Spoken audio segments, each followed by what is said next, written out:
Ever since his breakout role in That Thing You Do, Tom Everett Scott has been one of Hollywood's go-to guys. These days, you can catch him on Council of Dads as the late Scott whose passing leaves lasting marks on his family and friends. Watch this. This one was your favorite. Do you remember what you'd do with this one? I'd say one red heart and my hand here. And you'd say, "Can you feel my heart?" Can you? And Tom is with me now. Hey, Tom. Hey, how you doing? Great. How are you? I'm great, thank you. Holding up all right. It's great to see you digitally like this. Yes, likewise.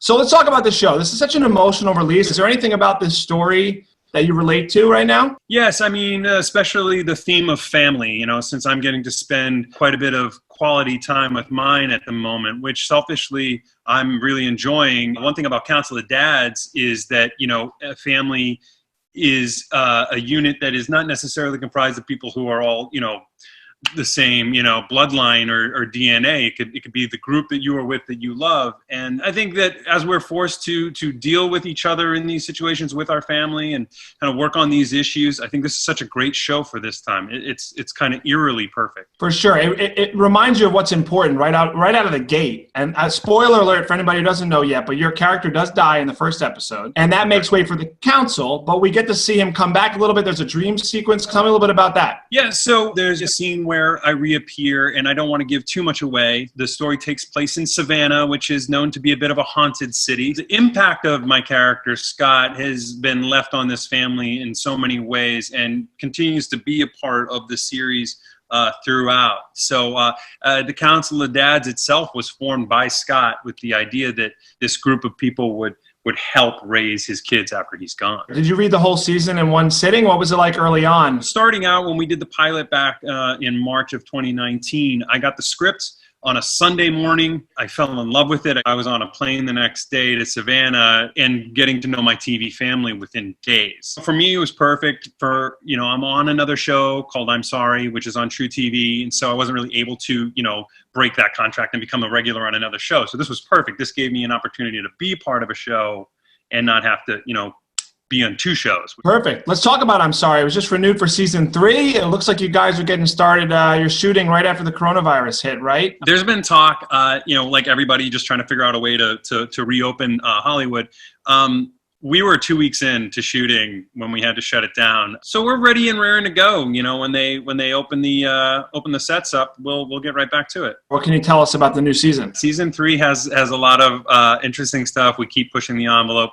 In a lot of ways, Andrea and the writing staff have written an incredible season. So the fans of I'm Sorry will not be disappointed. Now, another project of yours I have to talk about, and personally, That Thing You Do, I'm a drummer, man, and I wanted to be you since I've seen you in this movie. And I know you guys just did a watch party to raise money for Music Cares. What was that like? That was a great idea that Steve Zahn had. We were FaceTiming with each other, and he was like, what can we do? Can we do anything? Can we reenact some scenes from the movie? So we called the other members of the Oneaters, and sadly, Adam Schlesinger, the musician who wrote the song That Thing You Do, had recently passed from COVID. And so we combined all our efforts and raised a bunch of money. A company called Mondo did the first vinyl pressing of That Thing You Do. We auctioned it off, and the proceeds went to the charity. It was a great event. It was a great chance to relive one of the greatest moments of my career, which is making that movie with those guys who, we've become best friends over the years. Well, listen, it's always great to see you in everything you do. I'm really looking forward to Council of Dads. Thanks for coming on. I appreciate it. It was really great to see you, and I just hope that you stay safe and well and enjoy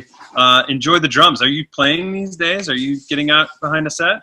You know what? I have a little 2-year-old baby girl who I'm forcing to be a drummer. So we play pretty often. She sits behind a little kit now, and we're a musical family. So I think it's part of the fun. You got to keep it musical, keep it peppy when we're all stuck at home, Sounds good. Keep it snappy. All right, man. Exactly. Listen, guys, you can catch Council of Dads Thursday at 8 p.m. on NBC. Thanks so much, man. Thank you.